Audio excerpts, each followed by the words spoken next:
The Amphibious Transport Dock was a floating city of steel, a marvel of engineering. But during its prolonged yard period at the naval shipyard, it felt less like a city and more like a decaying, institutional prison. The air inside its steel shell was a miasma of rust and paint fumes, a grim metallic perfume that clung to Josh's uniform and invaded his lungs. It was the scent of 1,000 forgotten things: hydraulic fluid, stale coffee, diesel, and the slow, grinding decay of the ship itself. The ship lay in dry dock, her guts exposed for all to see, a snarled labyrinth of wires, pipes, and scaffolding that hummed with a low, malevolent energy. For HM to Joshua, Doc Reid, a young Navy corpsman who had just returned from a serene and scorching tour in Guam, this was the grimmest kind of initiation. Josh had arrived with his self-care routine intact. He was a disciplined man, a product of his training. He ran a tight ship in his own life. A morning workout in the cramped gym, a protein shake meticulously measured, a full shower with scalding water, and a 10-minute meditation before the day's brutal grind began. This was his armor, a ritual he had honed to perfection. His job was to be the caretaker of the ship's health, a healer. But his reality was one of endless inventory and the slow, grinding erosion of morale. The ship was not just a place, it was a character in this grim drama, a cold, malevolent presence that loomed over them all, its metallic skin clammy and unforgiving. Josh, a lanky 23-year-old, with a quiet intensity that belied his profession, moved with the weary grace of a man who had mastered the art of navigation in a nightmare. The P-ways and ladder wells were a maze he knew by heart, each turn a new corridor of claustrophobia. The overhead lights flickered, casting long dancing shadows on the bulkheads, and the constant low hum of the ventilation system was a sound that now lived in his bones. His days were consumed by counting bandages, running triage training for sailors and Marines who were too exhausted to listen, and standing lonely watch in the vast, echoing space of the medical department. The med department, with its sterile white bulkheads and polished linoleum, was an island of order in a sea of chaos. It was also so quiet, it felt less like a clinic and more like a mausoleum. Josh would sit there for hours, the only sounds, the low hum of the fluorescent lights, the scratching of his pen on inventory sheets, and the distant, rhythmic clang of a welder's hammer somewhere deep in the ship's bowels. The constant, merciless drumbeat of the final certification was a psychological weapon. Day after day, week after week, the ship was subjected to a battery of readiness inspections and damage control drills. There was no rest, only a frantic scramble to prepare for the next round of scrutiny. Josh's role, as a corpsman, was to train the crew in the fundamentals of battlefield medicine, but it was a Sisyphean task. He'd run a group of exhausted sailors through a mass casualty scenario, their faces smeared with theatrical blood and their movements clumsy with fatigue, only to have them return an hour later for another drill. Their eyes glazed over and their minds a million miles away. They subsisted on time, their sleep cycles shattered by the incessant demands of the certification period. The ship, with its ceaseless alarms and the barked orders over the 1MC, was a living thing, and it was screaming at them all to get back to work. His self-care routine was the first casualty. The gym, once a sanctuary, became another chore he couldn't find the energy for. His workouts became shorter than non-existent. The cold, tepid water of the ship's showers did little to wash away the grime, and the lack of time meant a hasty rinse, not a cleansing ritual. His diet devolved into whatever miserable slop was served on the mess deck, his one's meticulous protein shake a distant memory. His sleep, already a precious commodity, was shattered by the incessant alarms and the random inspections. He would lie in his rack, staring at the low steel ceiling, his mind racing. He was no longer a person. He was just a body, a tired, hungry cog, in a great, indifferent machine. It was during these sleepless nights that the ship began to speak to him. The first time, he thought it was a nightmare. A soft, disembodied sob, a sound so faint he convinced himself it was just a loose bulkhead plate, groaning. But the sobbing grew more frequent, more distinct. It wasn't just a sound. It was a feeling, a cold, mournful despair that seemed to seep through the steel walls of his tiny berthing. Then came the smells. He'd be on watch, hunched over paperwork, and a phantom stench would assault him. a mix of rust and old decaying meat, a smell that had no place in the sterile med department. It was a smell that seemed to emanate from the very walls, a ghostly aroma of 1,000 forgotten things slowly rotting away. He started seeing things, 2 fleeting shadows that danced in the periphery of his vision, a dark, humanoid shape that he would glimpse just before rounding a corner in a peeway. A flicker of movement that vanished the moment he turned his head to look. He was a corpsman, a man of medicine and science. He tried to rationalize it all away. Sleep deprivation, he told himself. The stress is getting to you. Your mind is playing tricks. But the sobs were too real, the smells too distinct, the shadows too consistent. He found himself avoiding certain peeways and ladder wells, places where the air felt colder, where the sense of dread was a palpable, physical weight. He began to believe that the ship wasn't just old, it was sick, a living, breathing entity with a malevolent will. Its illness was not physical, not something he could diagnose with a stethoscope, but something spiritual, a profound rot that had settled in its very soul. He was a healer trapped in the belly of a dying beast, and its sickness was starting to infect him. The deployment was, in its own cynical way, a relief. The Amphibious Transport Dock finally left the shipyard, cutting through the murky harbor water and out into the vast, open expanse of the ocean. The dry dock, the claustrophobia, the loneliness, all of it, was replaced by the endless blue of the water and the sky. The ship found its rhythm, but it was a rhythm of utter, mind-numbing hopelessness. The days began at 0630, with the shrill blast of the alarm, a sound that ripped sleep from them like a bandage from a wound. They ended at 2000, leaving just enough time for a workout and a shower before the daily struggle began again. The long lines for food were a daily ritual, a test of patience that often lasted over an hour for a bowl of ice-cold noodles. Privacy was a myth. The constant mind-numbing repetition of the casualty calls over the 1MC were an alarm clock to a crew that already knew no true night. And of course, there were the qualifications, the endless, meaningless paperwork that seemed designed to make a man busy for no reason other than the detriment of his soul. Every day bled into the next in a monotonous cycle of work, sleep deprivation, and mediocre food. The ship became a machine, and they were its cogs, their humanity slowly stripped away by the endless repetition. The food, a constant source of gloom and complaint, was a daily assault on morale. The mess deck was a purgatory of soggy vegetables and protein of questionable origin.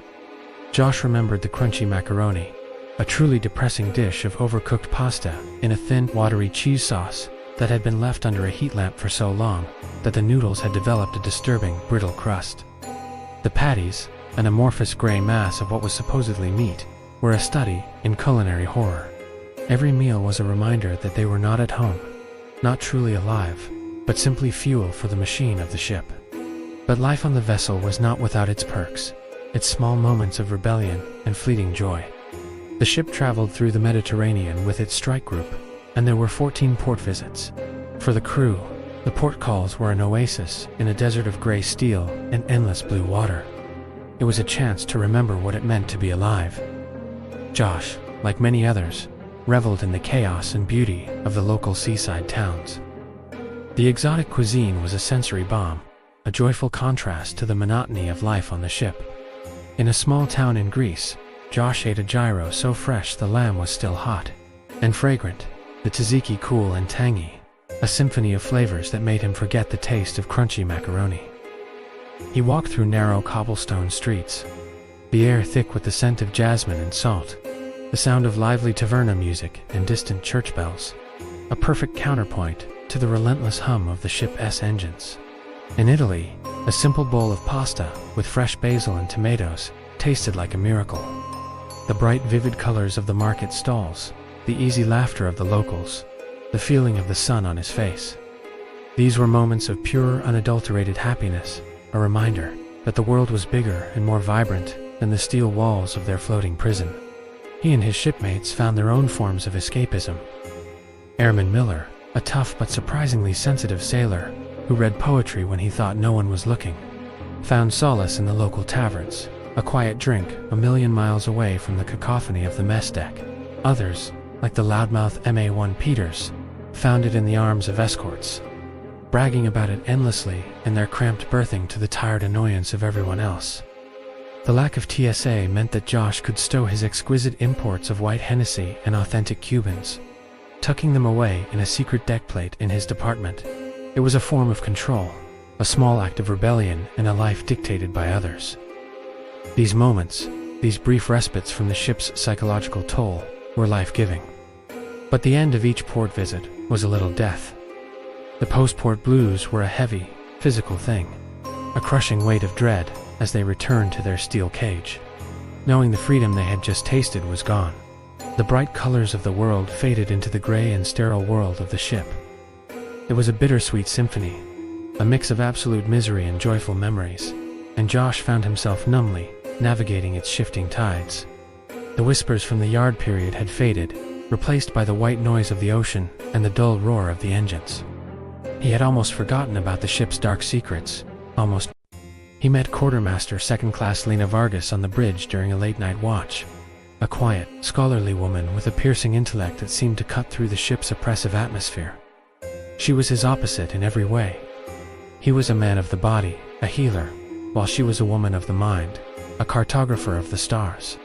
She was a master of a universe of predictable constants, the movements of celestial bodies, the predictable flow of currents, the rigid laws of celestial navigation. She saw the world as a problem to be solved with data, charts, and cold, hard numbers. Josh, in his exhaustion, was beginning to see it as a puzzle with no solution, a spiritual problem that no equation could fix. They were both outsiders, drawn to each other by a shared exhaustion. Josh, from the grim isolation of the medical department, and Lena, from the solitary world of the charts. On the rare, quiet nights, they would meet on the bridge. The only lights the low glow of her chart table and the dim lamps on the bulkheads. She would talk about her work, about the beauty of the constellations, and the ancient mathematics of the sea. He, in turn, would listen, his silence, a comfortable presence, in the hollow echo of the bridge. They found a strange kind of solace in each other, a small island of normalcy in a sea of misery. She was the one he confided in about the sleepless nights, the phantom smells, and the dancing shadows. She would listen with a quiet, professional curiosity, her logical mind working to find a scientific explanation for his madness. "Sleep deprivation, Josh," she would say, her voice calm and even. "Your body is under an immense amount of stress. It's natural for your mind to start playing tricks on you." She was a port in the storm, a beacon of sanity. But even her charts, her predictable world of constants, were starting to fail her. She would tell him about strange readings on the navigation equipment, about stars that seemed to flicker out of their accustomed place in the sky. She would talk about currents that shifted with no logical explanation, and compasses that spun wildly for no reason. Her world, like Josh's, was beginning to fray at the edges. The ship, in its malevolent way, was beginning to infect her too. He saw it in the rare, fleeting moments of panic in her eyes, in the way her hands would tremble as she tried to make sense of her chaotic readings. They were two broken cogs in a great, indifferent machine, and the ship was slowly, deliberately, grinding them both down. As the ship's prow turned towards home, a new kind of dread set in, colder and more subtle than the port call blues. It was the dread of the end. The proximity of home was supposed to be a source of strength, but it became a poison, a selfish, isolating force. The ship's cruelties, once a shared experience, became private burdens. The little island of normalcy Josh and Lena had built on the bridge began to sink. The conversation became stilted, then non-existent. Their glances no longer lingered. They darted away, each lost in their own silent terror. Lena would now spend her watch hunched over her charts alone, a frown permanently etched on her face as she tried to force her chaotic readings back into some semblance of order. Josh, too, found himself retreating into the sterile confines of the medical department. He would sit on watch, not counting bandages anymore, but simply staring at the polished linoleum, his mind replaying the phantom sobs from the shipyard, the fleeting shadows, the cold weight of the dread. They were no longer allies in a shared nightmare.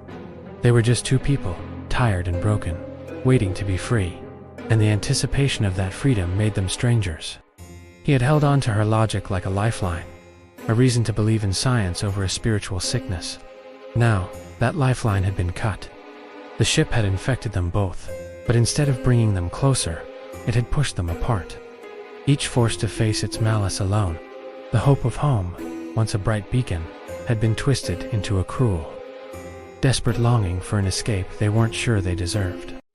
The return voyage home was meant to be a time of celebration, a light at the end of a very long, very dark tunnel. But for Josh, the first sign that something was wrong came during his routine inventory of the medical boxes. He went to inspect one he hadn't seen in a while, stowed in a dark, neglected corner of the ship.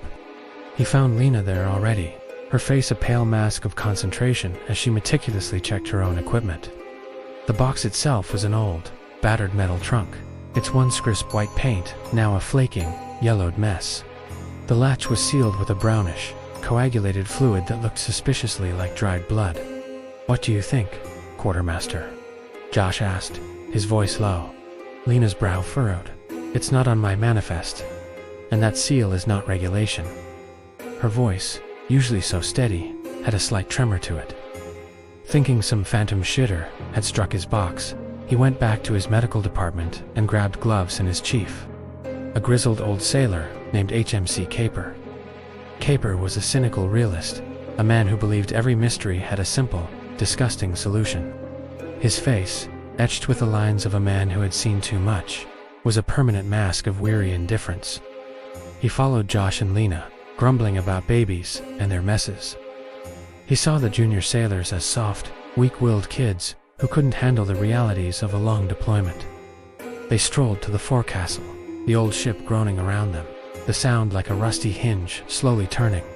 The med department was a sanctuary of sterile order, but the forecastle was a testament to the ship's neglect. Rust bled from every seam, and the air was thick with the scent of stagnant water and old grease. The box sat in a shadowed alcove, a forgotten artifact of a different time. When Josh donned his gloves and carefully pried open the latch, a stench of formaldehyde and something else, something metallic and sickeningly sweet, like a butcher shop mixed with cheap perfume, assaulted his senses. Inside was a raw red heart, a grotesque and glistening organ packed in a bed of sterile gauze. It was too big to be a pig's. It was unmistakably a human heart. Josh stood frozen in shock, but Capre's reaction was immediate, visceral, and entirely different. He didn't stumble back in horror. He recoiled in pure, unadulterated disgust. His face, usually a mask of weary indifference, contorted in a sneer of revulsion.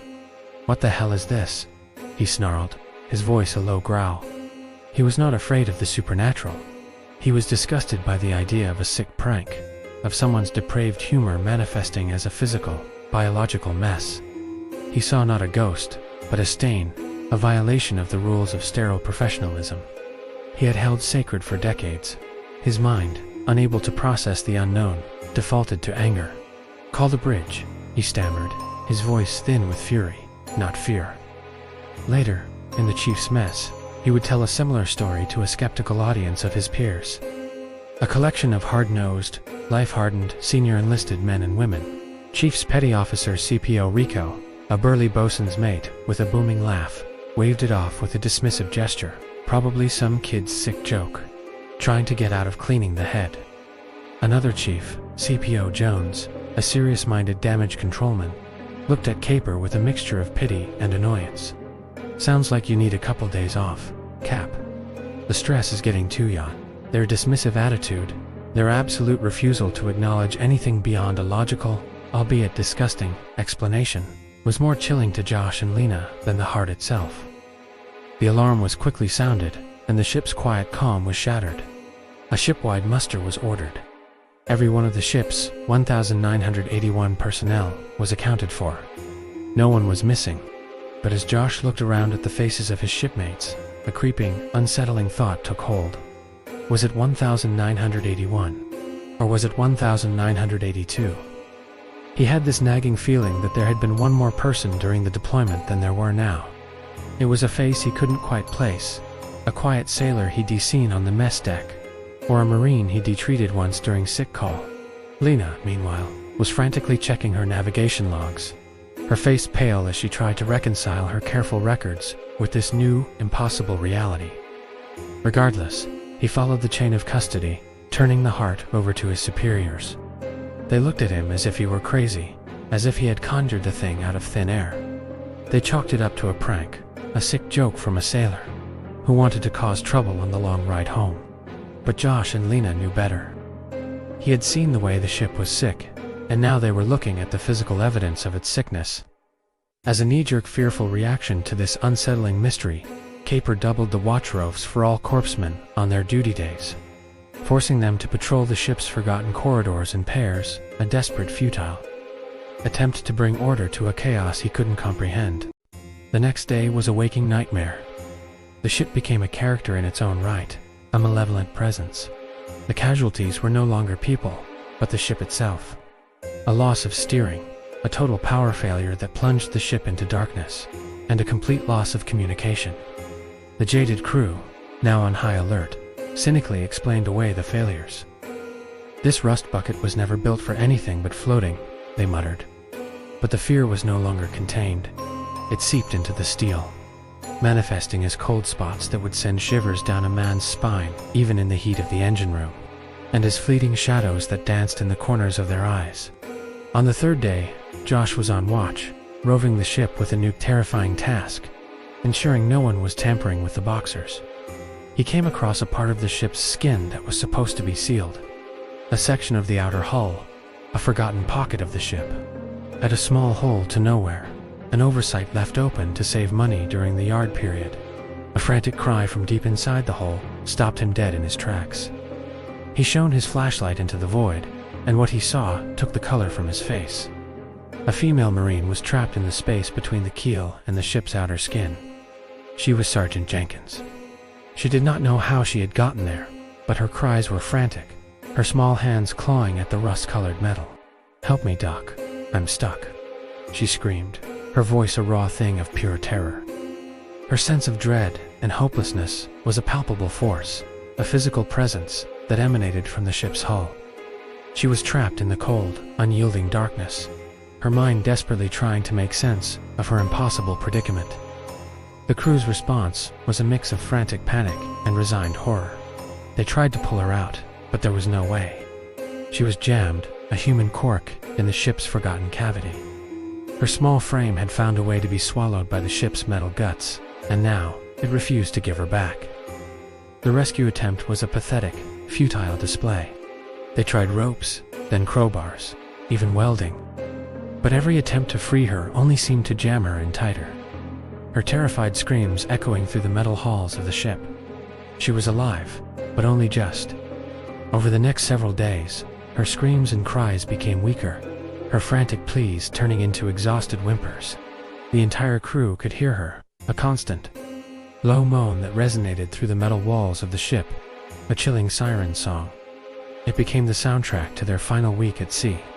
The crew, hearing her dying pleas, became hollowed out, their faces pale and their movements sluggish. They moved like ghosts in a ghost ship, their bodies there, but their minds trapped in the dark space with her. The ship's command, abhorred and baffled, could only sit and wait, hoping the end would come quickly. And then, there was nothing. The silence was the worst part of all. It was not a peaceful silence, but a heavy, mournful quiet, a testament to a life that had been taken by the ship's cold, indifferent heart. The monotonous rhythm of the deployment was a kind of psychological armor. The days bled into one another, a blur of lukewarm meals, broken sleep, and endless duty. But that armor was shattered in an instant by the sharp, electric urgency of the ship's alarm. The 1MC, the ship's public address system, crackled to life with a chilling, disembodied calm. "General quarters. General quarters. All hands man your battle stations." The words were a knife, slicing through the mundane silence of the early morning. They were not a drill. A sense of controlled panic swept through the ship, a wave of adrenaline that propelled the crew to their assigned posts. The Amphibious Transport Dock, a ship of slow, deliberate purpose, now moved with a frantic, desperate energy.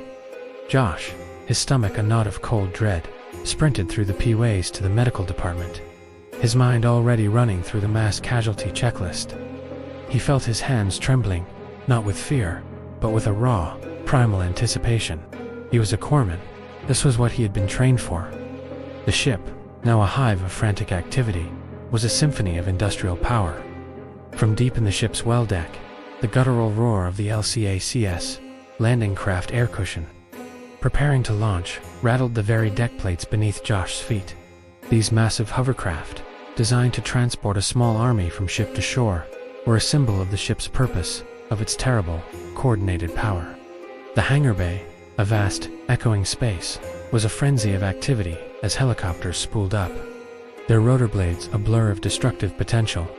The Marine Expeditionary Unit on board, a group of young, tense men and women, moved with a quiet, lethal precision, their faces grim and determined. Their mission was clear: a VBSS visit, board, search, and seizure. Boarding of a suspected pirate vessel. An operation that was meant to be quick, clean, and decisive. Josh found himself at his post, a small, sterile antechamber of the medical department, waiting. The waiting was the worst part. Every sound from the outside world felt magnified, a prelude to the horror he knew was coming. He could hear the muffled roar of the LCACS leaving the well deck, the rhythmic thumping of the helicopter blades as they lifted off, a percussive beat to their impending violence. Then came the frantic clipped chatter of the ship's command over the 1MC, a language of coordinates, weapon systems, and threat assessments that he only understood on a subconscious level. The chaos reached its deafening crescendo when a new, terrifying sound tore through the ship, a high-pitched, metallic shriek that vibrated through his very bones. The CIW's close-in weapon system, a Gatling gun designed to engage anti-ship missiles and fast-moving small boats, had fired. The sound was a rapid-fire, ripping noise, a tearing of the air itself, the last resort of a ship under direct threat. It was a sound that Josh knew he would never be able to unhear. The pirate vessel had not surrendered. It had, in a final act of defiance, been torn apart by a hailstorm of 20mm rounds, a brutal, indiscriminate end. Then came the casualties. The VBSS mission had failed. The pirates had been better armed, better prepared. The first patient was a Marine with a deep gash in his leg, a clean but gruesome wound.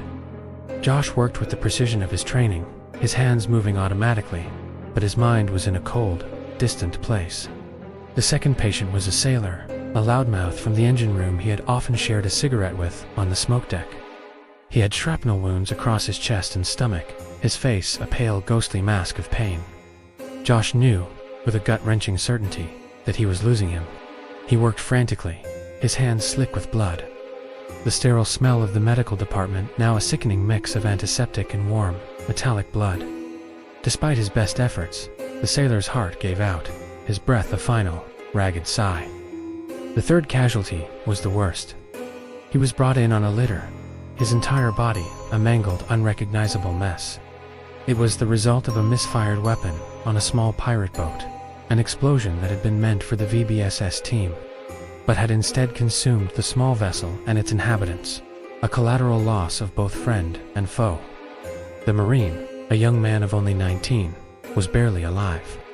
His body was a grotesque tableau of what a high-speed explosion can do to a human being. He was still conscious, his eyes wide and unblinking, looking up at Josh with a desperate, pleading gaze. "Am I going to make it, Doc?" he whispered, his voice a frail ghost of a sound. Josh could not lie. He looked into the Marine's eyes and saw not a man, but a reflection of his own soul. A soul that was slowly being devoured by the ship's indifference. He lied anyway. "You're going to be fine, Marine," he said, his voice a steady, calm thing. A mask of professionalism he had perfected over years of training. He held the Marine's hand as he slipped away, his breathing a slow, final gasp. The mission was over. The pirate vessel was gone, the threat neutralized. But for Josh, the horror was just beginning. The smell of blood, of seared flesh, and torn humanity was a ghost that now haunted the pristine medical department. It was a new kind of dread, one that was not of the unknown, but of the brutally, terrifyingly real. The ship had gotten its taste of blood, and Josh had been forced to watch it feed. He was no longer just a corpsman.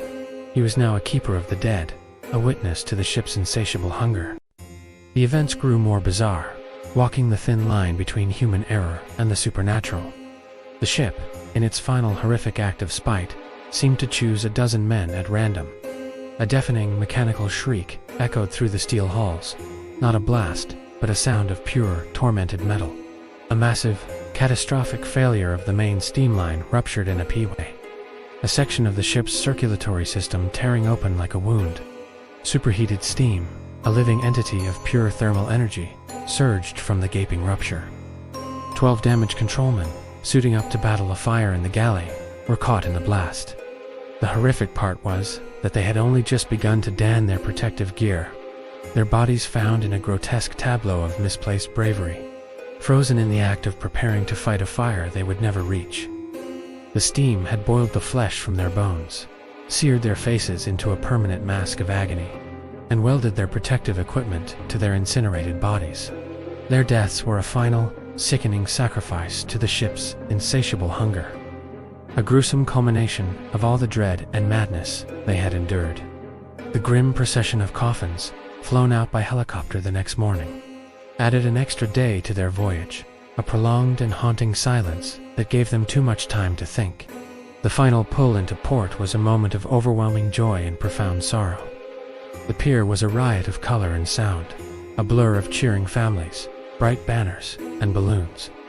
The air was filled with the smells of home-fresh coffee, car exhaust, and the sweet perfume of flowers. It was a carnival of love and relief. Wives and husbands, children and parents rushed forward, tears streaming down their faces. Josh's own family hugged and kissed him, their joy a stark contrast to the hollowed-out look in his eyes. His mother squeezed him tight, her voice muffled against his shoulder. "You're home, baby," she said, her voice filled with a relief he could no longer feel. He hugged her back, his arms feeling numb, his mind still replaying the frantic, futile cries of Sergeant Jenkins, the ghastly tableau of the 12 dead damage controlmen, and the sickening sight of that human heart in the box. He was home, surrounded by love, but a part of him, the human part, was still out on the ocean, trapped in the belly of a steel beast. The celebration was a lie they all had to tell, a mask they had to wear for the sake of their loved ones. But behind the smiles, every crew member was drowning in a sea of unspoken grief. He looked back at the metal monster, a vessel that had claimed the lives of a few and broken the souls of many. The sun glinted off its hull, making it look almost beautiful, almost benign. But Josh knew better. The cold, unseen presence that had haunted the ship was not a ghost. It was the ship itself, an ancient predator that had swallowed them whole and spit them out, damaged and hollowed. He knew one day he would have to step back into it, or another just like it. And the dark, terrible truth of what had happened out on the open sea would forever remain unaccounted for.